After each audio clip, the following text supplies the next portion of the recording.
Hi, I'm Brandon. I love Hallmark movies. I'm Dan, and I despise Hallmark movies. I am Kavan, and I am in Hallmark movies, and I am somewhere in between those two, to be honest with you. And this is the Deck the Hallmark podcast. Deck the Hallmark, it's his podcast. Brandon and friends host this podcast. We hope you like this jolly podcast. Yeah. Oh, boy. Yep. This is it. This is legend territory. Is where we are. Legends. I mean, this is the real deal. Legend of the screen, legend of my heart. We made his deal work somehow. Feisty lawyers that Kavan Smith has, but we made his deal. Oh, yeah. Kavan Smith, Lee, it's good to see you, sir. Well, thank you so much. I'm really happy to be here, guys. I love it. I'm very, very curious to see how this goes. It's gonna go great. It's gonna go great, Kavan. It's going to be awesome. I had lunch with Pascal yesterday. Yesterday was my birthday. I don't know if you guys Happy knew that, birthday. but Pascal, we take each other out for our birthdays every year. So she told me that this was a lot of fun. Man. So you got to live up to that. That makes me happy. A lot of fun. That's really good. And also, she told us in the rapid fire segment of her interview that you guys go to this one specific restaurant, I believe, for your birthday. Is that correct? Yes. Because we asked her. Yes, Go ahead. I told her the name of the restaurant is Joe Forte's, and I told her yesterday because she mentioned that you said that, and I was like, I'm gonna tell him that you take me to McDonald's every day because she is cheap. She's wonderful, but she's cheap. Yeah, you can supersize your meal just right. on your birthday, Yeah. Lee. It's the best we can do. That's We about it. can't. Maybe a Tim Hortons donut since we're in Canada. That's all. There's my Canada joke. We did it. I just want to jump in, Kavan, because I'm Happy birthday, by happy the way. birthday, of Yeah, course. of course. We Congratulations knew. on Yes. another year. Thank you. Let's go back to your original birthday, your birth, the day that it happened. Okay. And then let's fast forward a little bit. I don't want to get into all the nitty gritty there. We don't need to know but specifically. I do want to focus on your childhood a little bit, where Okay. you were born, what you were like as a child, and kind of that first maybe itch to do something called acting. Yeah, sure. I love these kind of questions. Who doesn't want to talk about themselves? Unfortunately, I don't remember the moment of conception. Okay. Thank God. But I was born in Edmonton, Alberta, Canada. Only stayed there for a few months, and then we kind of hit the prairies. And I lived in a lot of prairie towns over the years. And I was not raised in a family that gave one flying fart about art or theater or cinema or anything. No, certainly no music or anything. So I was kind of a redneck growing up, to be honest with you. And I had a friend of mine I guess I'm skipping ahead here till maybe grade 6 or 7, and we became best friends. He just lived down the street from me. We didn't go to school together, but we became inseparable, and we were not particularly good kids. We developed this habit of skipping school, and we would stay home at my place, and we'd get out whatever kind of cameras we could find or cassette recorders, and we'd practice these skits, sort of like SCTV type skits. And then we would just take them out on the local city buses and try them out and see if we could get people to laugh and enjoy themselves. And more often than not, we got some good laughs. But I didn't think of it as any kind of a vocation or anything. And then school progressed. I mean, that's a bad choice of words. It didn't progress well. And then I ended up in university, somehow got my way to university, and then was asked politely to leave. They said that you obviously aren't ready for this. You don't. Your grades are. You've dropped enough classes that you won't go under review. But if you continue with the classes you do have, you will go under review, and then we're going to kick you out. But if you leave now of your own volition, we'll let you back next year under your high school grades, which were okay to get in. And so I left, and I didn't tell anybody for a while. And then I remember I went to visit my mom, and we were having dinner, and I told her, and I was really embarrassed about it.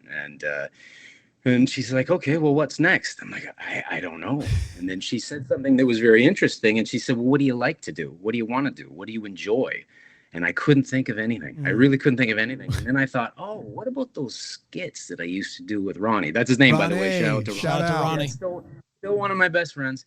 And I was like, well, I used to love that. That was awesome. I mean, really used to enjoy doing the skits in the room and then taking them out. So my mom was like, well, I'm not sure what that would be. I'm like, is that stand-up comedy? And I didn't like the sound of that because I was quite shy.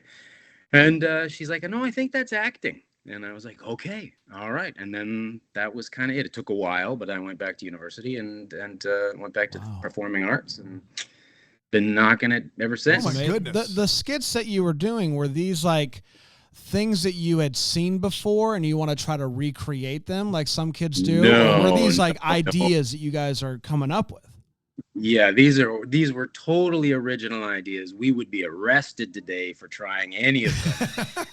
Then I will not ask which one's your favorite. We're not trying to cancel Kavan Smith no, here. They were grossly inappropriate, but very funny.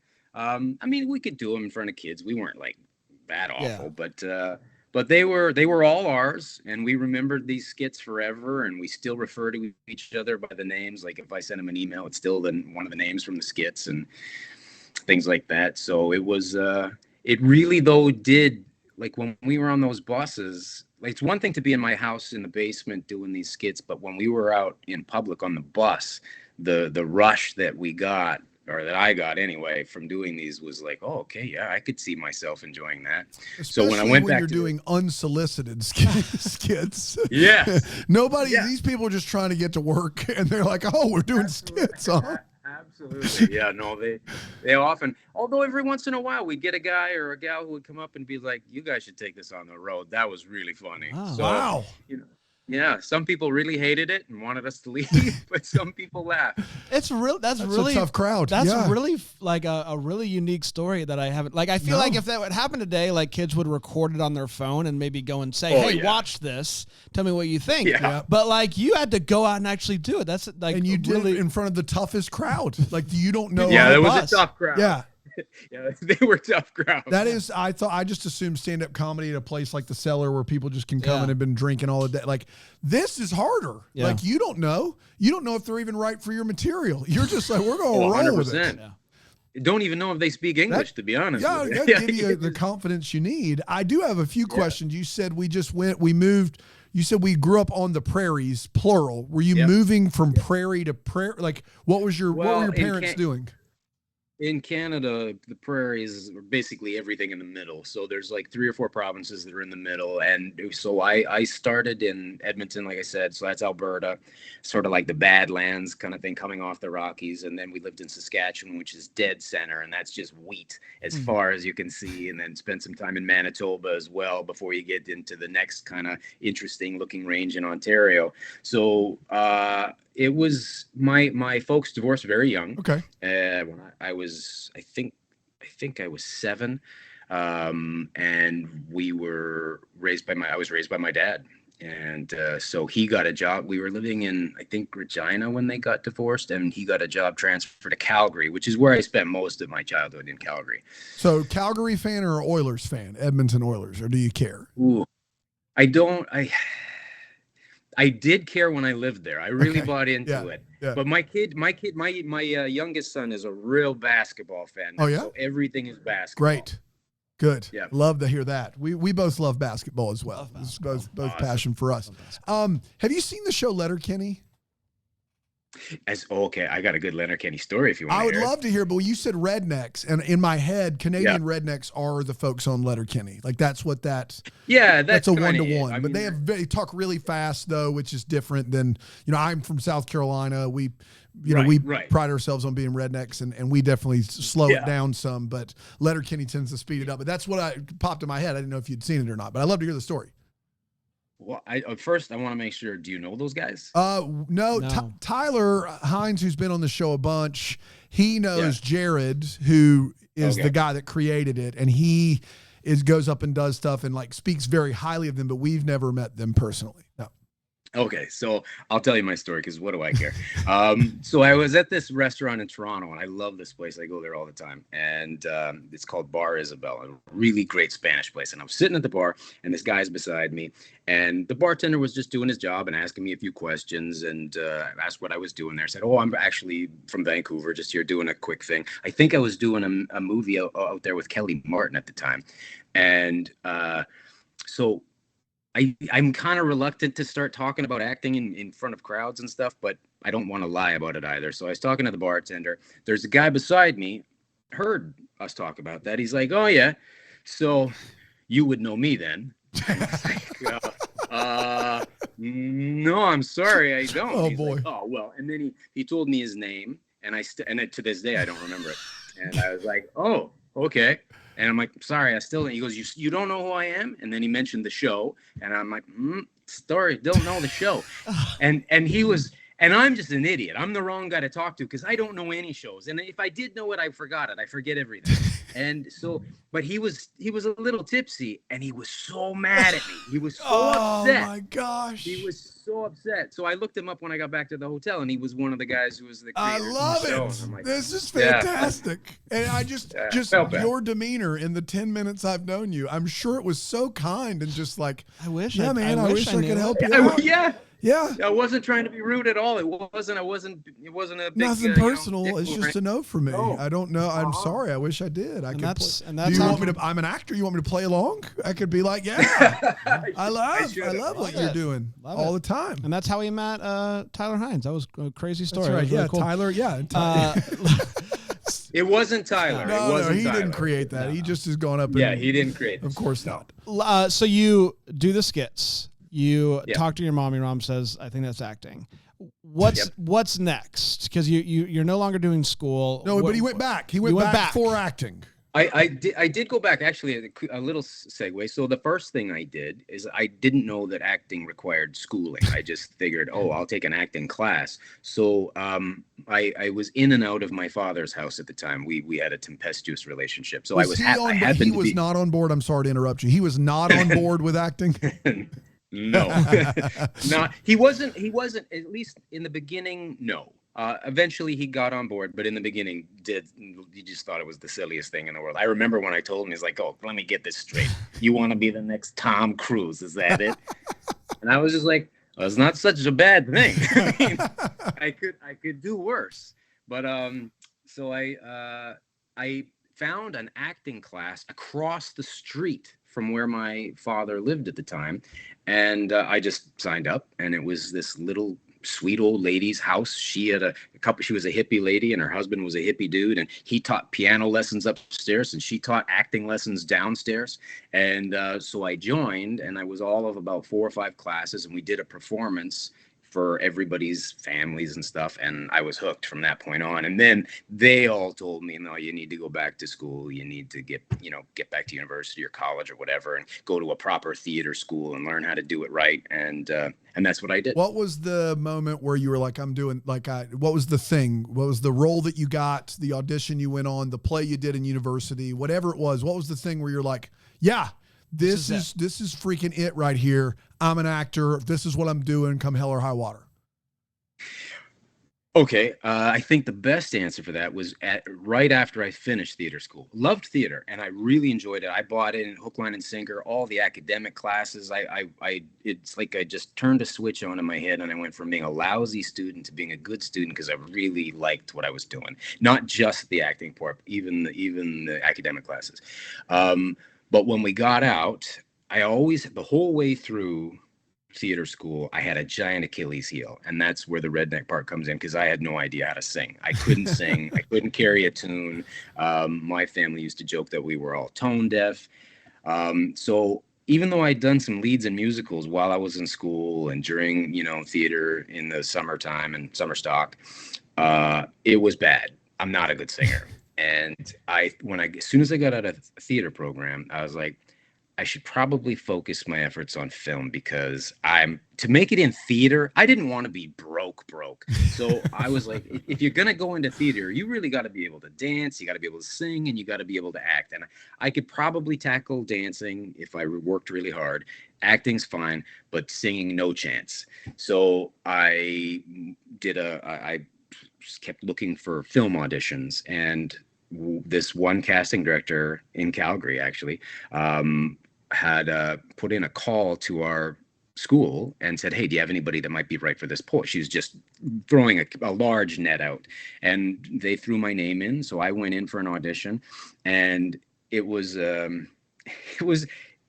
oh gosh, it was really cheesy, and I cheesed the heck out of it. I did all the worst things. So it called for a guy. It was like a ranch hand on a cowboy kind of show, but he was supposed to be a motorcycle guy. So I drove up on my motorcycle, and I went in. I was wearing all my motorcycle stuff, and then he's supposed to be a real jerk, this guy. And at the end of the scene, I decided, because he's supposed to make an advance on this girl, an unwanted advance, so you can't do that. So I was like, well, I'll just take my shirt off, and I took my shirt off and I kind of threw it at her. It was such an arrogant, horrible thing to do, but it got me the part, because she was like, oh my God, you are this guy. And it was the first film audition I'd ever done, and I got a series out of it, and they called us I think a day or two later and said, hey, are you ready to go and shoot this? Like, can you do this? And I was like, yeah, I can do it. Wow. And then they called me back 2 days later and said, no, you're too green. The producers are worried about you not slow, and this is going to go in a different direction. And I was like, I was so bummed. And then 2 days later, they called again and said, actually, they really want to meet you. They can't find anybody else that they like. So I drove up there, and it was really about whether or not I was that big a jerk. Like if I was the kind of guy that really just takes his shirt off and throws it at somebody. They were worried that I was a bad dude. So we met, we talked, and by the end of the meeting, he pushed a contract in front of my face, and I signed. Wow. Just like that. Unbelievable. That's pretty good right there. That's pretty good. You mentioned that growing up, your family wasn't like big into the arts, not a lot of movies or music or anything like that. When you decided, you want to act and you decided that maybe film or TV is a thing, did you like just start consuming a bunch of TV and movies? Like what were you turning to kind of be like, I like what this guy does, and was there anything that stuck out to you as like, I want to be like this actor or anything like that? Yeah, I mean, I liked movies as a kid growing up. I was a sci-fi guy. I liked Star Wars and all that stuff. But I remember when I started back at theater school, I remember the girlfriend that I was dating at the time, she and I went to this little art house theater. It was her idea, and kind of cool room and everything. And we watched Casablanca, and I'm like, oh man, and like, that's cool. Like, it's just all the feel of it, and the whole aura and the lines and the costumes, the music, the sound. I just bought in. I was like, this is so cool. And so there wasn't a ton of that in my life up to that point. But then once I got into theater school, a few of the academic classes were they kind of played well with a lot of the acting classes. So they do like classics, literature, poetry, stuff like that kind of was related to some of the old, the Greek tragedies and stuff like that. And so I loved all that stuff. And I would lie to the teachers if I hadn't read these books. I'd be like, yeah, of course I read it, and just trying to get a laugh out of the other kids in the class. But then when I finished the school, I was like, I should probably read those books. So I started reading all of these famous books and stuff from around 1900 and stuff, and moving forward. And I started reading old plays, and I started reading old screenplays and watching old movies. And before I knew it, I was, and I found modern people, artsy fartsy guys like David Lynch and weird, wild stuff, and just fell in love with it.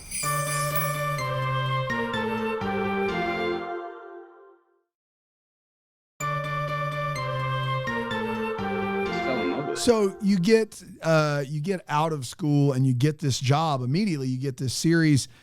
Were you still, since you weren't living with your dad, were you still like supplementing income, like bartending, waiting tables, doing all that, grinding, going on auditions? That was kind of the process? I was very lucky because I had literally just got out of theater school, and my father was letting me. I kind of lived with him and a little bit with my girlfriend. It was rocky, but we made it work. I had a job bartending very briefly. I was the world's worst bartender, but my father actually ended up hiring me for a while. His secretary quit, and he was a business guy, and I just worked the phones for a couple of weeks when I got out of school. And that was kind of it. It's the only real job I had until after. So the job, that series didn't go for long. Went for one season, but it got me an agent, got me a bank account, got you some money. Got me some money. And so I moved to Vancouver and started spending more time in LA. And then I went broke, and then I had to get a job. So I bartended for 2 more years. In sort of like 95, 96. And that was it. And I was, again, I remembered how bad I was. Worst bartender you ever saw. I wanted to close my section every night. Didn't care about the money. Just hated the job. And so when that ended, that's the only other job I've ever done. Wow. I just realized something in 94, 95, 96, you're starting your acting career. And also there's a guy named Kavan Smith who has made one of the most important independent films because of what it meant to other independent filmmakers. And he's bursting on the scene with Clerks, and then he gets to write Mallrats Chasing Amy. Did that Kavan Smith, did that cause any confusion as you were trying to get jobs? No, not really. Okay. The most confusion that I ever got was people just not being able to pronounce my name. No one. You guys got it right. Pascal, you must have listened to her say it or something, because no one ever gets my name right. We did the best we can, Kavan. Thank you for joining us. We appreciate it. Kavan. A quick funny story. So I go to the coffee shop with my kid one time, my eldest son. And anytime I order a coffee, they're like, "What's the name?" I always say Kevin. I just say Kevin because it's easy. It's easier. So he says to me, he's like, "Dad, why are you saying Kevin? Your name is Kavan. It doesn't make sense. Like, why are you embarrassed about your name?" I'm like, "No, it's not." Okay, excuse me, miss. It's actually Kavan. And she's like, "Calvin?" I'm like, "No, it's Kavan." Kevin? No, Kavan. Calvin? No. Gavin? No. So I look at my son. I'm like, he goes, "Okay, Dad, I get it. I get done. it. That's all I need. Say no more. Yeah. Say no more. Yeah. Easy. It's easy. That's great. Easy. How often? So you mentioned that you spent some time in LA. Did you ever actually move to LA and try to do the whole LA thing? Pilot season and everything? How was that? Yeah, I did pilot season a bunch of times. I ended up moving to Los Angeles, and I was there on and off for probably about 5 or 6 years, and I did it the wrong way. There are a lot of the guys that I know that have done really well just go and never come back. And I guess that just wasn't destined to be my way. I would go until I ran out of money, and I didn't want to get a Joe job. I did it all legally with work permits and everything like that. So I couldn't get just regular jobs. I had to, stick to the acting gigs. And my first time going down, I was hooked up through a friend with this other guy who was looking for a roommate. And I moved in with this guy, and we're still best friends to this day. And neither of us liked the guy that set us up. That's funny. So yeah, it's pretty ironic. But I would go down and I would spend 4 or 5 months. I remember the first pilot season, I tested 9 times. I did 9 screen tests, and none of them worked out. But that's back when it was like, it was just like a feeding frenzy. And I was doing, 5 auditions a day, every day for 4 months. And it's insane. Yeah. Yeah, that's a lot. Do you have a memorably bad audition story? Like where you just... Oh, God, yeah. Oh, so many. Yeah. I mean, literally so many. But there is one that kind of shook me for a while and actually sort of squeezed my confidence out of me for a while. It was for Battlestar Galactica. Oh, wow. and I got a call, and it was right after I had just done this pilot, and the pilot was supposed to, it was really great. It was going to be, we were told we were picked up, and then the night before the announcements, they said, oh, it's too expensive, we didn't get picked up. And then there was a writer's strike, and then there was nothing, and I was broke, and I just went out and made a quintessential actor's mistake, and I bought myself a brand new car. So I was like, uh-oh, I need this job. So I get a call from my agent. This is several months later, and nothing is happening. And she's like, they really want you for this job. They just want to meet you. So I was like, oh, that's great. That's fantastic. I need a series. And then the day goes by. I get a call about 7, and they're like, listen, I don't think they're going to have you audition, but just in case, I'm going to send you the sides. I'm like, oh, God. So they sent me the sides, and it was a 2-page monologue, side to side, top to top, all technical jargon, like the whole thing. Basically, I'm describing the low-tech computer components of how this whole thing works. Oh, my gosh. It was the worst. I can do lines fairly well, but I need at least 3 days. My brain is a 3-day brain. It just takes that long to get there. And I stayed up all night, and I was just walking in circles trying to get this done. So of course, the audition's first thing the next morning. I get there, it's slammed with a bunch of people I know, all the guys I compete against. And right away, they're like, oh, Kevin, come on, they want to meet you. Come on, they're so excited. I go in there, there's 10 guys or 10 people. And so I say hi to everybody. We're joking, we're having fun. And the whole time in the back of my mind, I'm like, please don't ask. And then just as I'm about to walk out, they're like, oh, hey, did you get a chance to see the sides, the lines? I'm like, yeah, I did. And right before I'd come into the room, I'd run it in my head. And it was like, if I got the first line, I was good. And then I could kind of BS my way through the rest. But then the next time I tried, I'd get the first 2 words out and then gone, like just gone, all of it, nothing. So I went in there, and I'm like, yeah, I know it. And they're like, okay, well, would you mind? I'm like, no, not at all. So the guy who's the reader just says, well, it's just a big monologue, so I won't be involved, just whenever you're ready. And I'm like, okay. And I read the first couple of words, and I lost it. And I was like, and then it wasn't just a little lost, like it was gone. And the guy who was the main producer, he talked me up to everybody. He's like, oh, Kevin's great. You're going to love him. He's so good. So I ended up having to read the whole 2-page. And my voice was cracking. My lips were shaking. I was terrible. I tanked. And so I got to the end of it. And the guy gets up and he's like, listen, yeah, that was rough, but I know that you can do this. You can memorize lines. You've been on lots of shows. That's not the problem. Why don't you just tell us the story? Just tell us the story. I was like, great, but it's 2 pages of technical jargon. I'm basically telling you how this machine works, and you can't lie or bluff your way through it. So I started again. I got a few lines out properly in the beginning, but then I went blank again, and I just read it again. It was terrible. It was gut-wrenching. So yeah, I had to relive it, man. I feel bad for asking. I know. That was I have tough. a funny one. You want a funny one? one? Yeah, I'd love a funny one. Please. A palate cleanser for you, if nothing else. Yeah. You should have said after you messed it up the second time, but you put me on a city bus in Canada, I will destroy this. Yeah, I should have said that. But so this one was for Outer Limits. I did a few Outer Limits, and this is, I think, my first one. It was with Alyssa Milano, and this is an audition. So I went in, and it was an Atco trailer, so super thin walls. All the other actors can hear every line you say, every word you say. And the idea is that my character is a football player and she's an alien. We start kissing and making out, and then we have sex, and then she eats me. She sort of consumes my body. It's a very classic We've story. all been there. Yeah, we've all been there. Yeah, exactly. Yeah. You guys can relate. Yeah. So I did. So I there's a scene in the beginning, so I do the scene part. That's fine, no problem. And then we get to the the making out part and the sex part, and that's pretty awkward. And I'm like,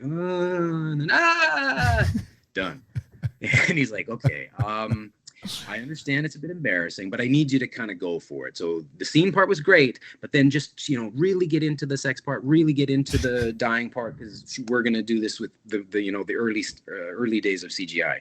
And I was like, okay. So I did it again, but only kind of half committed again. Oh. And he made me do it again. And this time he's like, I need to see your physique because we'll be doing this. Oh my gosh. Naked. So would you mind taking your shirt off? And I was like, back then there wasn't a lot of thought on that yet. It was just like, oh, I guess. Okay. Yep.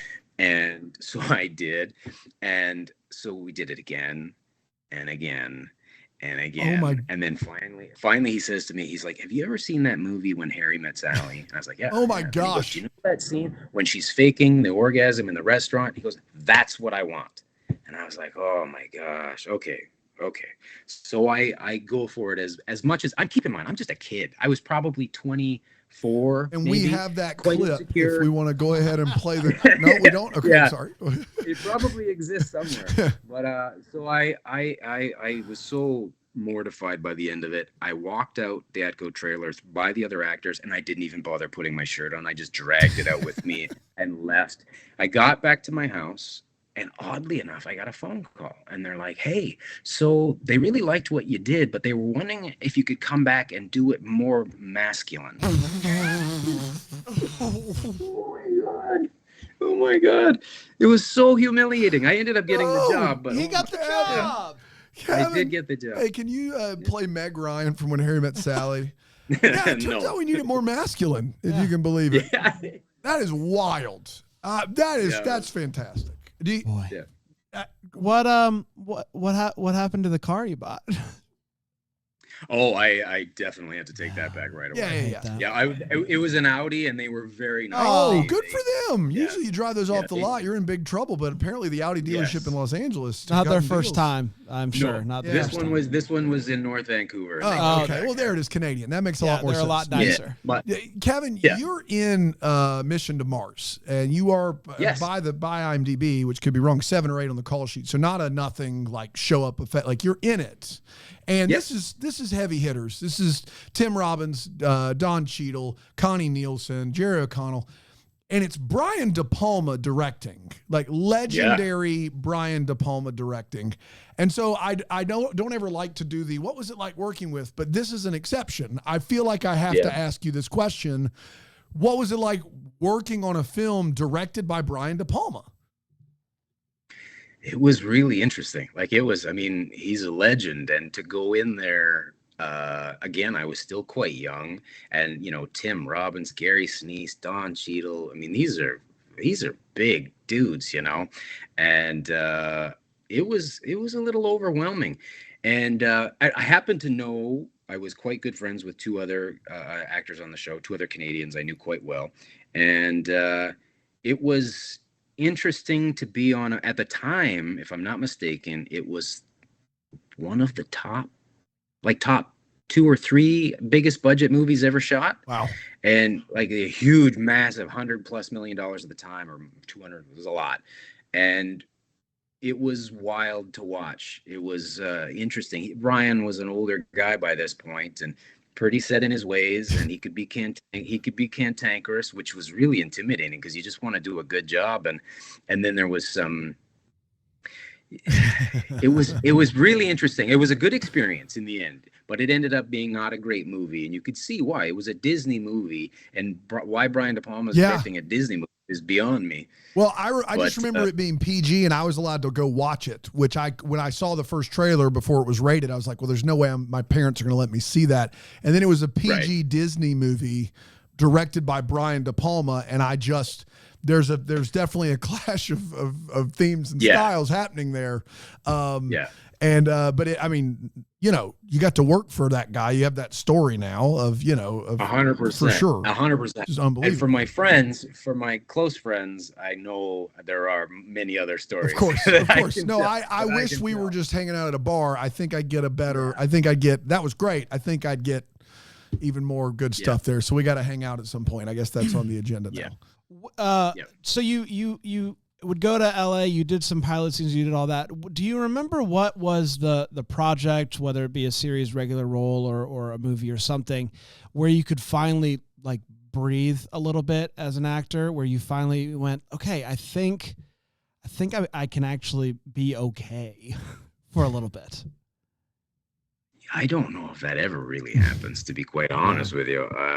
I think financially speaking, I did a movie. The movie I did, it was actually another Mars movie. It was originally called Mission to Mars before the De Palma one took over, but it ended up being called, I think, Escape from Mars, and we shot it just the year before Mission to Mars. But that one paid enough that I could quit bartending, which was huge for me.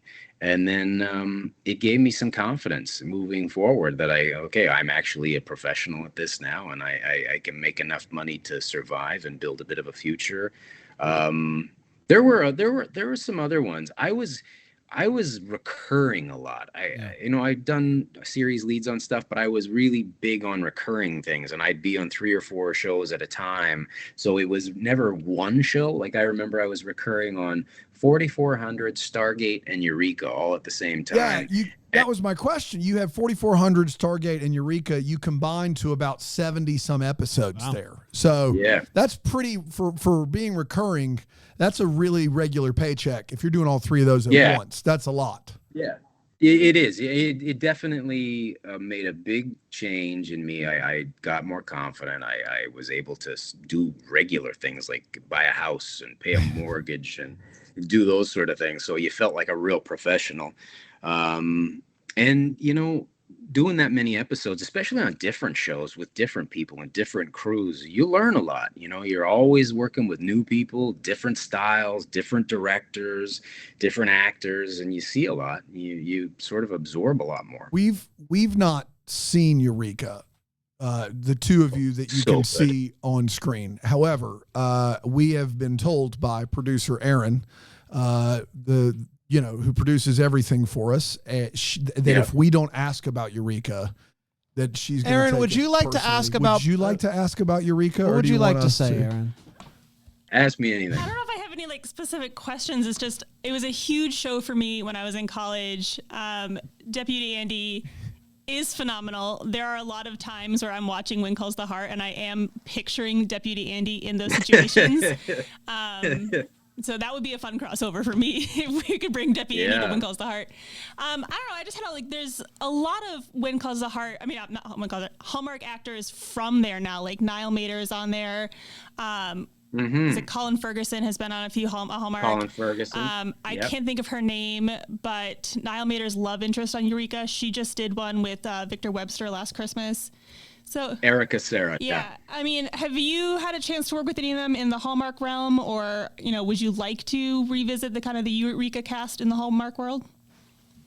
Well, first of all, I'll say that I loved working on that show. That was a character. It's the first time since I got out of theater, really, where I did something that was very against type. It was I'll fill you guys in. He was a robot. He was basically a robot who had a love affair with a house computer, and he was just the most earnest, sweet, innocent guy you could ever imagine.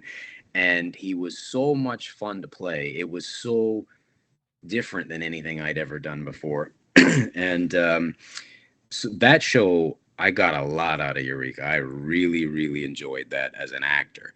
And then Niall and I are still friends, and Colin and I are still friends. And Hallmark used to do this thing. I don't know if this is a budget thing or not, but they used to have these things they called TCAs, and we would come down 2 or 3 times a year, and we would do some press. Upfronts, and they'd have it's just upfronts, And but they don't do those right now. So, but every time we would, Colin and Niall and I would get together and relive some old Eureka stories. That's fun. Super fun. So if a robot was going to have sex, so how would it, if you could really sell it? I'm going to be clear. Yeah, but if we're going to need you to be more masculine. And I do need you to masculine be robot. a masculine robot. If you're going to be. Yeah. That's the very...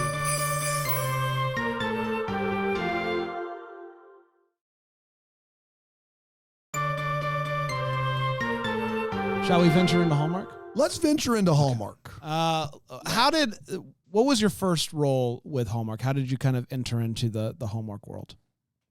Well, I did before I got When calls. I had done, I think maybe 2 or 3 movies, going way back, like just sporadically over my career. I think the first one I did was with, it was called Growing the Big One.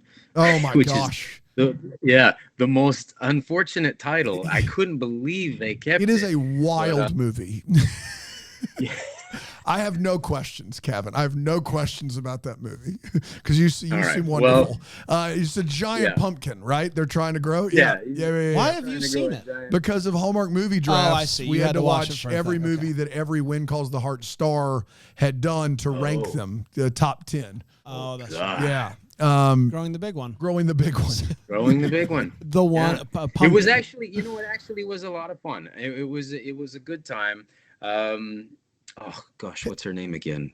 I don't know that one. I know Hello, It's Me, Kelly Martin. That's a more serious movie. That is not Growing the Big One. That is a much more serious film.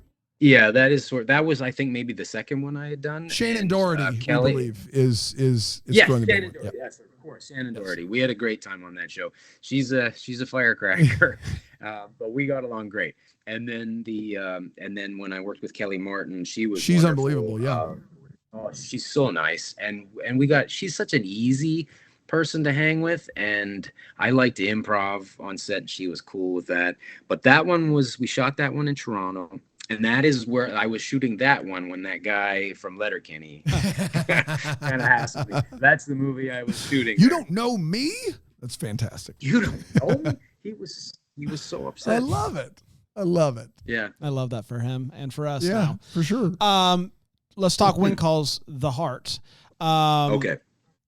How'd you get the role? Obviously, you come in at a what season? It's 3, I think. I've been on there over 100 episodes. 2? 2. I started at the beginning of season 2. Okay. Yeah. So, tell me about what you auditioned for. Was it supposed to be what you ended up being as Lee, or how did that all come to happen? Well, Pascal had done 1 episode or 2 episodes at the very end of season 1, and they wanted to keep her on the show. So they wanted to find some kind of a love interest for her. So my agent asked me to read for it, and I said no, because the show didn't make any sense to me. And then she asked me again, and I said no again. And then finally, she called me one more time, and she says, "Listen, the guy who's directing the first couple episodes is Neil Fernley, who was he actually was the guy that was directed the first Mars movie I did, and he and I got along great. And he, through the channel said, please come in.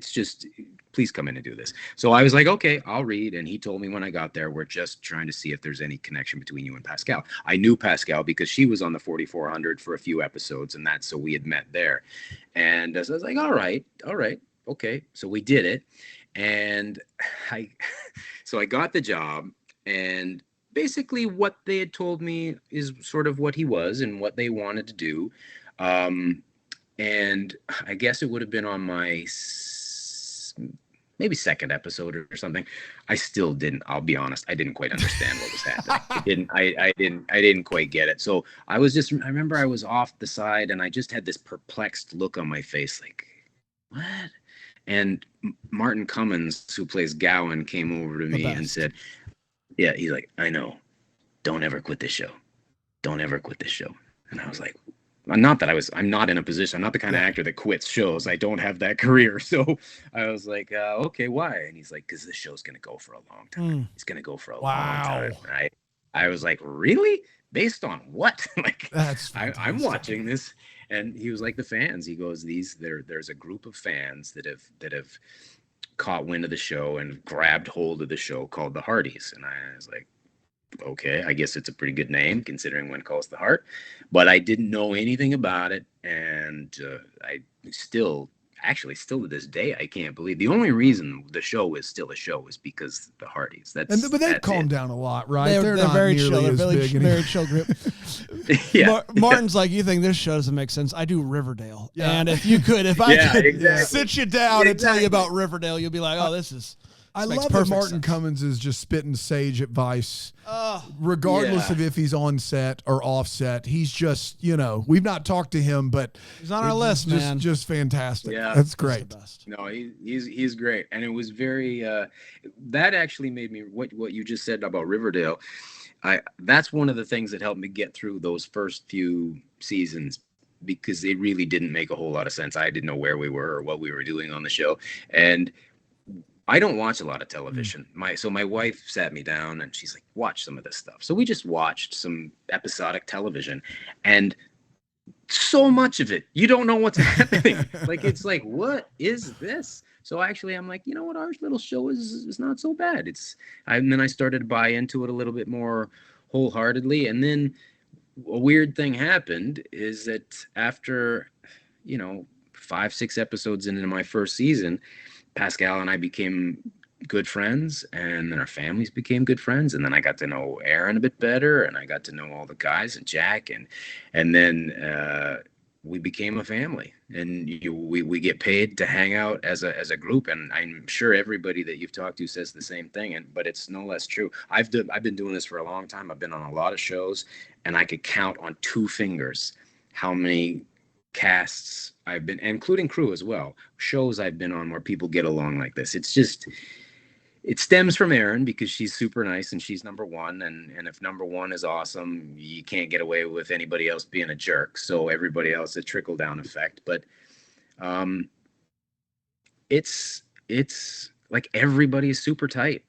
It's pretty cool. And you can tell. And I think for us, we've seen every episode of this television program. I think the thing about Lee and Rosemary that is so great is that, and I asked Pascal a similar question, but the way I phrased it sounded like I was trying to make a dig, and I'm not. But like in The Big Bang Theory, they just try to find ways for Sheldon to be in predicaments. It's like, well, how do we make Sheldon get upset because he has to drive a car, or he can't control the germs or whatever? And what happened is somewhere along the way in When Calls the Heart, you and Rosemary became that couple that they could just fluctuate, because you have this very, like, Rosemary has a very serious, Pascal crushes this, I don't know if I can have kids. You guys are amazing. But then it's like, what if we have him run a newspaper? What if we have him run the bar? What if we have him be mayor? What if we have him, have this lumber company? What if we have him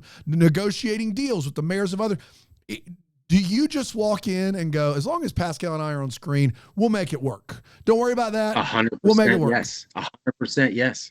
But literally, we have these phone calls with the writers every year. And when they ask what they pitch their ideas to me, and I have a couple ideas, I'm just like, basically, if you put Cal and I in a room and put a camera on us, we'll find a way to make it work. And we really... I mean, I need to branch out more and start doing scenes with other people. But my favorite thing to do, we had a scene we just talked about. I think it aired last week or the week before. And we're sitting on a couch in our house and we're just talking. And it was written as such a simple scene. Not much happens. And we just started riffing. And then the director was like, yeah, I love it. Keep going. So we just kept going, and it just got wilder and wilder. And that is so fun. And because we get along so well, there's a lot of trust. There's she lets me go wherever I want to go and follows me. She doesn't break character. And then I let her do the same. And it's pretty cool. Well, I can just say from personal experience, as someone who watches the show, and I'm not the target demo or audience for it.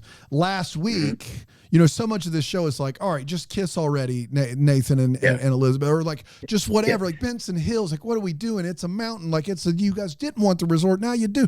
But all of a sudden we get to this point in the show last week where you become mayor, and it's like almost a Laurel and Hardy bit. You're just like, I don't bit, and then you're mayor, and then you open the door to the newspaper offices, and you have to tell your wife, who you said, we're going to slow down. Here's how I know we're going to slow down. I bought a bar.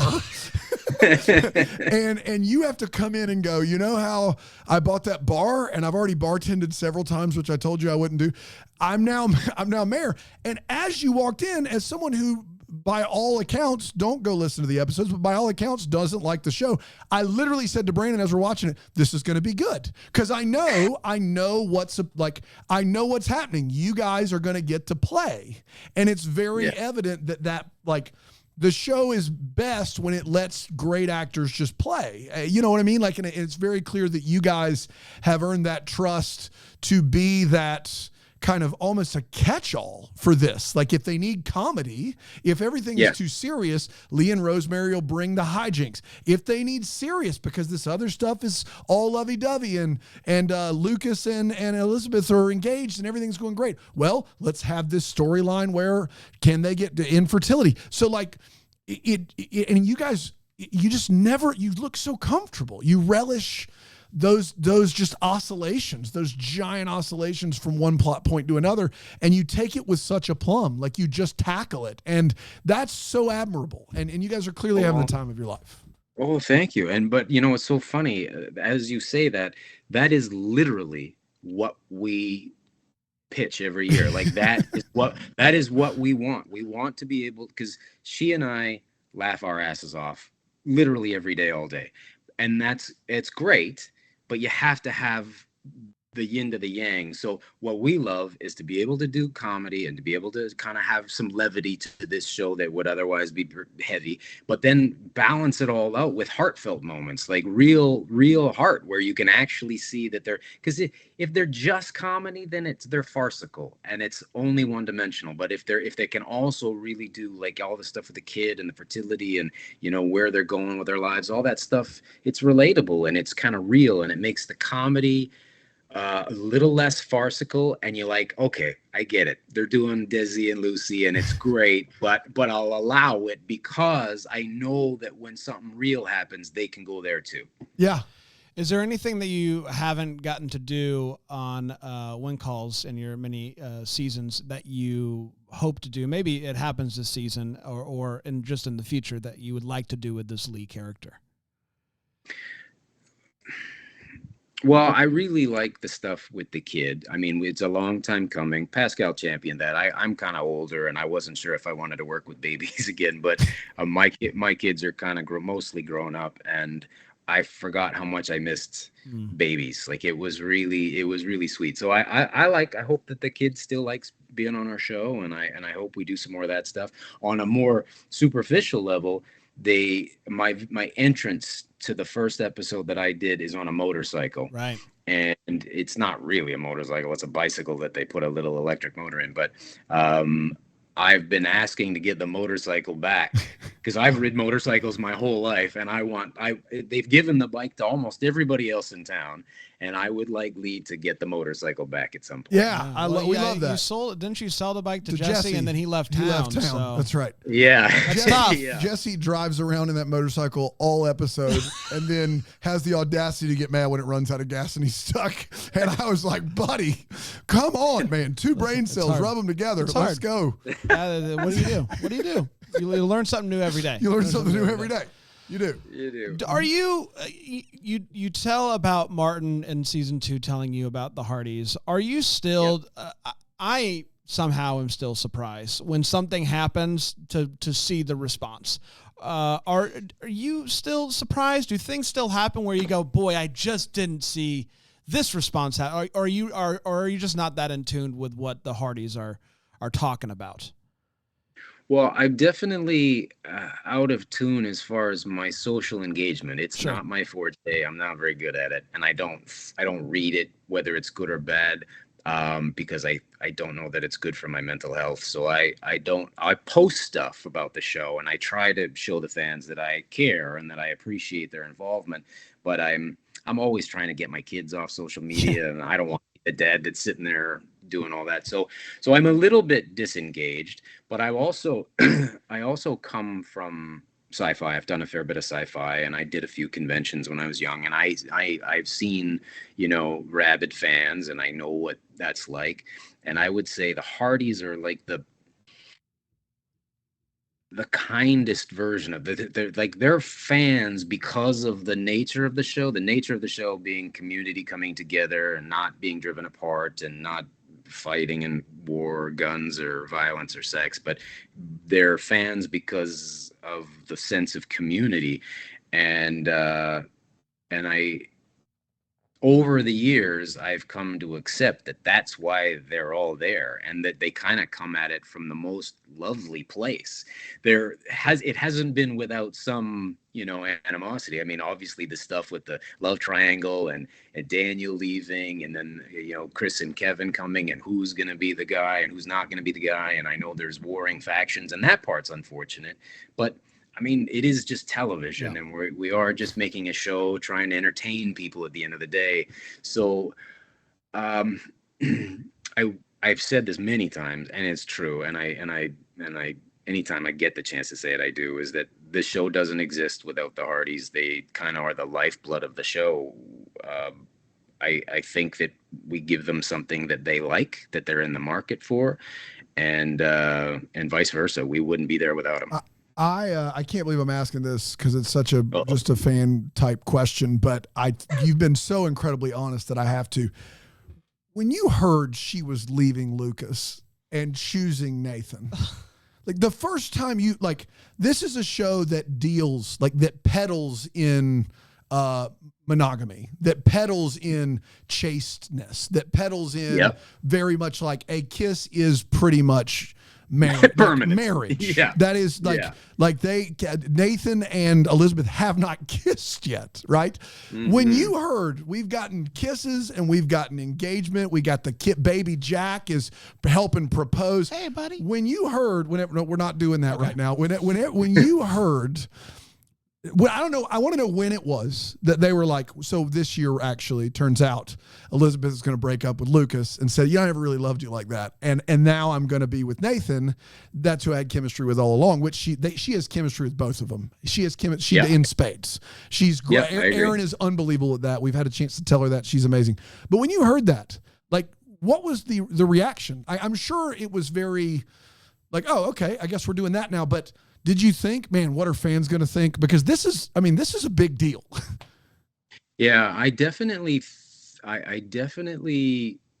was concerned. Part of me was like, okay, I mean, it's TV. We're trying to make something interesting, and it wasn't my character. So, but what was told to me, and I don't know, maybe this is too much information, but what was explained to me was that when that decision started to get bandied about, that we were looking at if things kept going the way they were a couple of seasons ago. So Rosemary and Lee have a baby. Elizabeth and Lucas get hooked up. Yeah. What else is there? Where's the drama? Mm-hmm. Where's the rest? Where do we go as a show? So I think that. And there was, I think also sometimes one of the things that the Nathan character that they did when that storyline was kind of evolving with Lucas, where it looked like Lucas was going to be the guy, is that they had him back talk to her and stand up and be kind of like, screw this, no, you're wrong. And nobody really did that on the show. And I think it really boosted their chemistry more. It became something a little different. And then I know through experience that whatever side I take or speak up, it doesn't go well, that people get pissed off one way or the other. But both guys are such great guys, and they both do a really good job on the show. I don't really care who ends up with Elizabeth one way or the other. I just hope that when they make that choice, we find more things to write about. Pascal did confirm that Nathan did shoot Lucas. Wow. And I just want you, she confirmed it for us. Which is really nice. Like, Kevin, we got that scoop. I just need, really you don't have to do that. Pascal already did that for you. So it works out well. Nathan did shoot Lucas. That's the big twist at the end. For what it's worth, the thing we're championing right now is if the show ends next season and 5 seasons, whatever, what we want is a spinoff where Rosemary and Bill do a case of the week, and you're and you're brought in, obviously. You just offer sage advice about your businesses, and it clicks something with. So Rosemary's like always following the case, and then you'll say something, and you help click like that. That's the I show. would watch a Rosemary Bill Avery detective procedural. That's fun. That's a fun time. Like it could be fun. Yeah. So, I think that Jack is really, in the last few years, he's really embraced that role of being the curmudgeon. Yes. And it's so perfect and it's so funny. It's perfect for him. Yeah. It did feel like early on he was Jack Wagner. Like, I'm here. I can't believe I'm in this. And then now he's really invested. That's true. I would agree with that. Yeah. I've never talked to him. He seems like a great guy. Really quickly, you've done a handful of Hallmark movies, of course. You've done When Calls the Heart. Do you have it? And you got to kind of create one from the ground up. Do you want to do more of that with the movies? Or have you found yourself just being like, I really love the series. I love doing the show and building a character over however many episodes, or maybe a little bit of do keep doing both? Well, I actually, one of the things you realize pretty early on, and I have written one of these as well, is that like I told you guys, I come from theater, and I got into theater because I actually wanted to be artsy fartsy, which doesn't come naturally. So I wanted to do that. I wanted to be, I guess, an artist. But once you start, if you're not Brad Pitt or Daniel Day-Lewis, you don't really get much opportunity to be an artist. You get to be an actor, and you find out that it's a job, and it's like any other job, and it's a good job, and I like it. But as the show has gone on and it's offered a bit more security, it shoots roughly half of the year, a little less than half of the year. And I have this big chunk of time that I do maybe a movie or something, sometimes a little bit more. But I've always liked books, and I've always liked writing, and it doesn't involve anybody else. I don't have to have a partner or a network or anybody. I don't have to cater to anybody. I can be as crazy or as artistic as I want. So I've been writing a lot, just like books. Wow. So in the last 3 years, I've written 4 novels, and I'm just, that's sort of what I do with all my spare time now. Can we find them, or you just are waiting to publish them? No, I've just been writing. I haven't put any time into getting them published yet. And my reason for that is not because I don't want to do it. I do. And I think the later few are good, but, I know how much rejection I have had to face as an actor, and it can be very daunting over time. And I know that literature will be the same way, like agents and publishers. It'll be the same amount of rejection. And I don't want it to stop me from writing right now. I got a lot of stuff. I got a lot of stuff I want to get out. Yeah. Can you tell us like a genre is it or something? When Calls the Heart fanfic? Like, what are we talking about? Because boy, do I have a Team Gowan for you. Another thing that I've been championing is that Gowan actually ends up with Elizabeth, because when those two have scenes together, holy smackers, there's some chemistry on screen. But anyway, you do your thing. I'll do my thing. But yes, genre.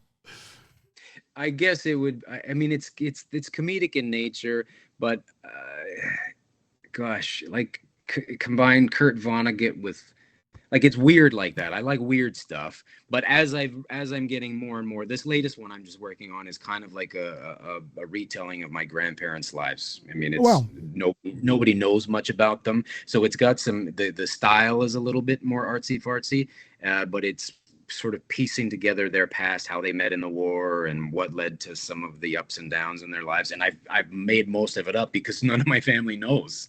Wow. So they died under very sort of sad and tragic circumstances, and I tried to fill in a bunch of that for my own self. I write mostly for me. Like, I like to fill in the blanks that are inside me, and that's sort of the genesis of why I'm doing it. That's great. I love it. I love that. Should we rapid fire? Let's rapid fire. We each get to ask you 3 questions that can be about anything. Very different. Very different than what we've been doing. And rapid in nature, unless you don't want to. Do whatever you want with these. Dan? Your best guess, how many seasons When Calls the Heart? Pascal and I talked about it yesterday. We both hope 15. 15. More would be great. We'll take it. Like, we've all been told. I remember I shouldn't say old, but back in the day, Bill Avery, who was the head of Hallmark at the time, he wanted 20. He always had 20 in his mind. So that seems very fantastical to me, but So now we got to bump it a little bit, not unrealistically, but now we're hoping maybe 15. Yeah, I like that. Do you have a go-to candy, and if so, what is it? Not a candy, but how about a confection? How about like a treat? Oh, that. Yes. Yeah. Okay. All right. Okay. There's these things in Paris I found years ago. Now they're everywhere. They're ubiquitous. But back when I first found them, like 25 years ago, they're these they look like little upside down bundt cakes, and they're called cannelé, and they're like crunchy honey on the outside and soft custard on the inside. Yeah. So good. Sign me up right now. All right. Yep. Your favorite, I know Joe Forte's is the birthday place. Is that your favorite meal in Vancouver? No, my favorite meal is at a place called, oh my God, my wife just took me there for dinner the other day. Saint Laurent. It's a little French restaurant in Gastown. It's so good. It does have a Michelin star. Oh, wow. Yep. This guy gets it. If reincarnation is what happens, do you have a choice of which you would like to come back as? A bird. Oh, that's nice. I've always wanted to fly. Yeah, I think it'd be cool. It's beautiful.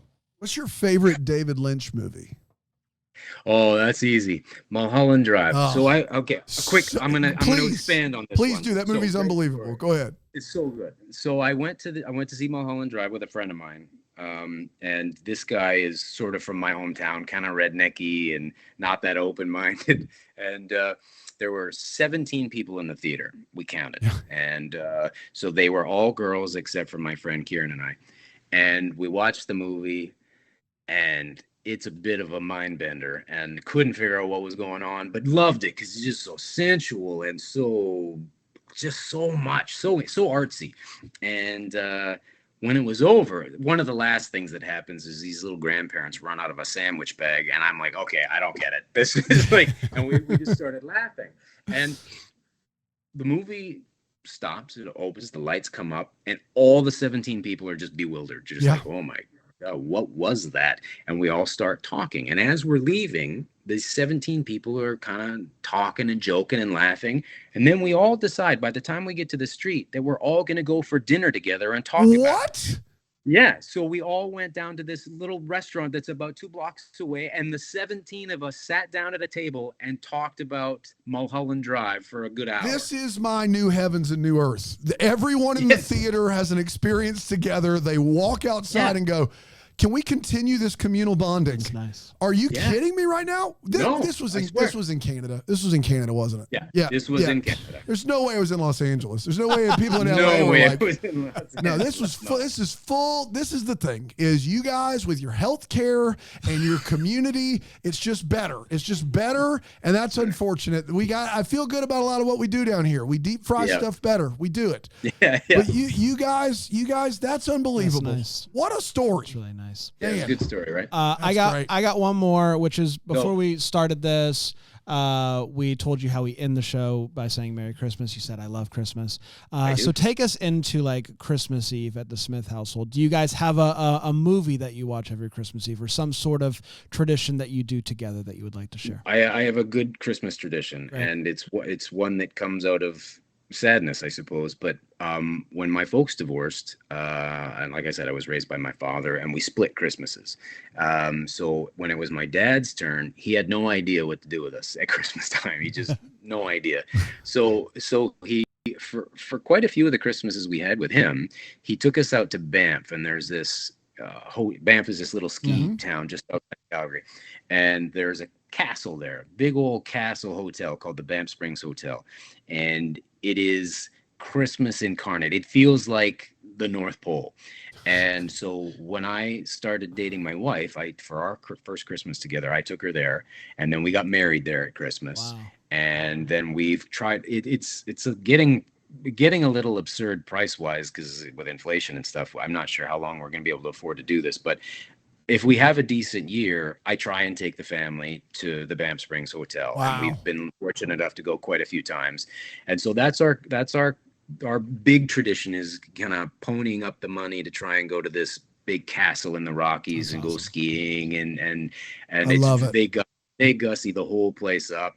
And then as far as movies goes, I'm definitely A Wonderful Life and Bishop's Wife. Those are my two big ones. Yeah. The original Bishop's Wife. Classic. Well, did you get married in December? Yeah, we got married December 21st. Oh, nice. December 15th. There you go. Nah, nice. There you go. Yeah. Kavan, this has been an absolute blast. Every guest we have on, we do ask, we love to bring joy around here. If there's a charity of your choice that we can highlight and put a spotlight on and give some money to personally and encourage others to as well.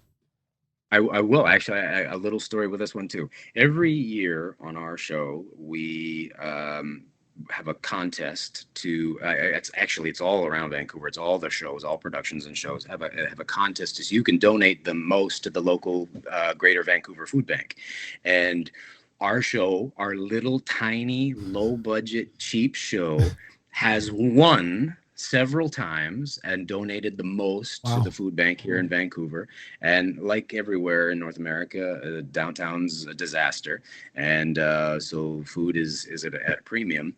And this past year was the first year that the show wasn't able to do it because everybody was tight and it just didn't happen. So I guess I would say if anybody wants to, I mean, it doesn't have to be the Greater Vancouver Food Bank, but maybe everybody reaches out to their local food bank and helps out. I love that. Greater Vancouver Food Bank or the food bank of your choice. Both wonderful. Kavan, an absolute blast, sir. You're in the 1 hour club, over an hour. The stories were great. You were amazing, so open and honest. We thank you so much for doing this. We really appreciate it. You're very welcome, guys. It was a pleasure to meet you. Yeah. You as well. And until next time, maybe we're the first to wish you a Merry Christmas. Deck the Hallmark's a Bramble Jam podcast is produced by Aaron Shea. For more information on Deck the Hallmark, you can go to deckthehallmark.com. For more information on the Deck the Hallmark family, you can go to bramblejamplus.com. Deck the Hallmark is presented by Philo TV. For a free trial of Philo, go to philo.tv/DTH.